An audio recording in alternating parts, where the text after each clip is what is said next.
Bharat Indo Pak ಒಂದು critical situation ಇದೆ. ದಾಳಿ ಮಾಡಿದ್ದಾರೆ ಉಗ್ರರ ಮೇಲೆ. ನಿನ್ನೆ ಏರ್ ಸ್ಟ್ರೈಕ್ ಆಗಿದೆ. ಭಾರತದ ಸೈನಿಕರ ಪರಾಕ್ರಮವನ್ನು ಮೆರೆದಿದ್ದಾರೆ. ಈ ಸಂದರ್ಭದಲ್ಲಿ ಏನು ಹೇಳಕ್ಕೆ ಇಚ್ಛೆಪಡ್ತೀರಾ? ಯಾವತ್ತಿದ್ರೂ ನಮ್ಮ ದೇಶದಲ್ಲಿ ಎಲ್ಲರಿಗೂ ಜಾಗ ಕೊಟ್ಟು ನಮ್ಮವರು ತಮ್ಮವರು ಅನ್ನೋದನ್ನು ಬಿಟ್ಟು ಎಲ್ಲರನ್ನೂ ನಮ್ಮವರು ಅಂತ ತಿಳ್ಕೊಂಡಿರೋದು. ಈಗ ಅವರು ಬೆನ್ನಿಗೆ ಚೂರಿ ಹಾಕಿರೋದ್ರಿಂದ ಯುದ್ಧ ಅನಿವಾರ್ಯ ಇದೆ. ನಾವು ಏನು ಜಗಳ ಬಯಸೋದಿಲ್ಲ. ಆದರೂ ಕೂಡ ಈಗ ನಮ್ಮನ್ನು ನಾವು ಕಾಪಾಡ್ಕೋಬೇಕು ಅಂದರೆ ತಾನೇ ಬಾಗಿಲು ಕಿಟಕಿ ಇರೋ ಥರನೇ ನಮ್ಮ ದೇಶಕ್ಕೆ ಅದು ಬೇಕೇ ಬೇಕು. ಏನೂ ಮಾಡಲಿಕ್ಕಾಗಲ್ಲ ಅಂದರೆ ನಮ್ಮ ದೇವಸ್ಥಾನಕ್ಕೆ ನಾಳೆ ದಿನ ನುಗ್ಗಿದ್ರು ಅಂದರೆ ಏನು ಮಾಡೋಣ? ಅದಕ್ಕೆ ಬೇಕೇ ಬೇಕು. ಯುದ್ಧ ಮಾಡಲಿ, ಆಗ ಬುದ್ಧಿ ಬರುತ್ತೆ ಅವ್ರಿಗೆ. ಈ ಪಹಲ್ಗಾಮ್ನಲ್ಲಿ 26 ಜನರನ್ನ ನಮ್ಮವ್ರನ್ನ ಕೊಂದು ಹಾಕಿದ್ರು ಉಗ್ರರು. ಅದಕ್ಕೆ ಸೇಡು ತೀರಿಸ್ಕೊಂಡಂಗೆ ಆಯ್ತಾ ನಿನ್ನೆ ಒಂದು ದಾಳಿ ಅಂತ? ಬರೀ ಸೇಡು ಅಂತ ಹೇಳಿ ನಾವು ಇದು ಮಾಡೋಕ್ಕಾಗಲ್ಲ. ಈಗ ನಮ್ಮ ಮನೇಲೇ ಯಾರಾದರೂ ಪಕ್ಕದ ಬೀದಿಯಲ್ಲಿ ಇರೋರು ಬಂದು ಗಲಾಟೆ ಮಾಡಿ ಹೊಡೆದು ಬಿಟ್ಟು ಹೋಗ್ಬಿಟ್ರೆ ನಾವು ಬಿಟ್ಟುಬಿಡ್ತೀವ? ಅಂಥದ್ರಲ್ಲಿ ನಮ್ಮ ದೇಶಕ್ಕೆ ಸೇರಿರೋರನ್ನ ಬಂದು ಸಾಯಿಸಿರೋದು. ಹೋಗಿರೋದು ಎಂತಕ್ಕೆ? ಪ್ರಕೃತಿ ಸೌಂದರ್ಯ ನೋಡಲಿಕ್ಕೆ.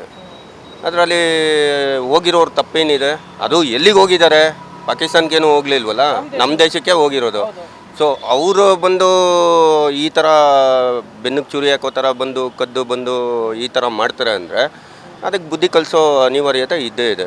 ಈಗ ಇಲ್ಲ ಅಂದರೆ ಇನ್ನು ನಾಳೆ ದಿನ ಈ 26 ಇರೋದು 2600 ಆಗ್ಬೋದು. ಬಾಂಬೆ ದಾಳಿ ಆದಾಗಲೇ ಮಾಡಬೇಕಿತ್ತು. ಅಲ್ಲೂ 106 ಜನನ ಸಾಯಿಸಿದ್ರಲ್ಲ.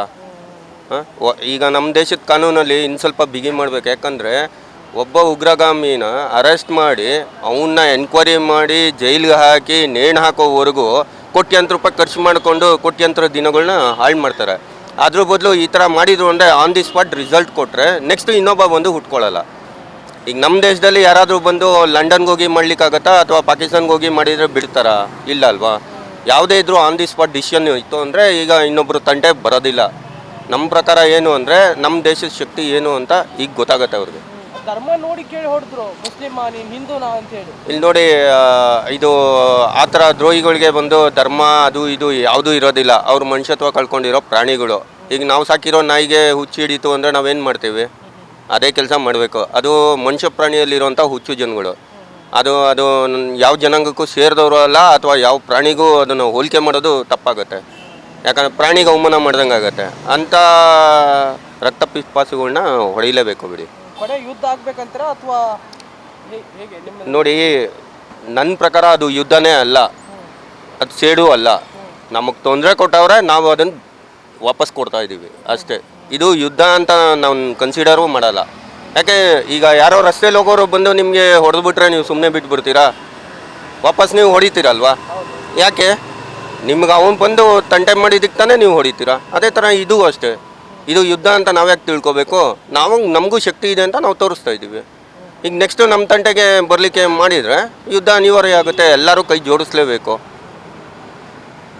ಇದರಲ್ಲಿ ಯಾವುದು ಪಂಗಡ ಇಲ್ಲ, ಯಾವುದು ಇದಿಲ್ಲ. ನಮ್ಮ ದೇಶದಲ್ಲಿ ಯಾರ್ಯಾರು ಹುಟ್ಟಿದ್ದಾರೆ ಪ್ರತಿಯೊಬ್ಬರು ಒಪ್ಕೊಳ್ಳೇಬೇಕು. ನಮ್ಮ ಮನೆ ಅಂದಮೇಲೆ ನಮ್ಮ ಮನೆಯಲ್ಲಿರೋರ ಜವಾಬ್ದಾರಿ ನಮ್ಮದೇ ಇರುತ್ತೆ. ನಮ್ಮ ಪರವಾಗಿ ಅವರು ಯುದ್ಧ ಮಾಡ್ತಿದ್ದಾರೆ ಬಾರ್ಡರಲ್ಲಿ ಅಂದರೆ ನಾವು ಅವ್ರಿಗೆ ಸಪೋರ್ಟ್ ಮಾಡಲೇಬೇಕು. ಇದರಲ್ಲಿ ರಾಜಕೀಯ ಮಾಡಬಾರ್ದು ಅಥವಾ ಬೇರೆ ಏನೂ ಮಾಡಬಾರ್ದು, ಮಾಡಲೇಬೇಕು.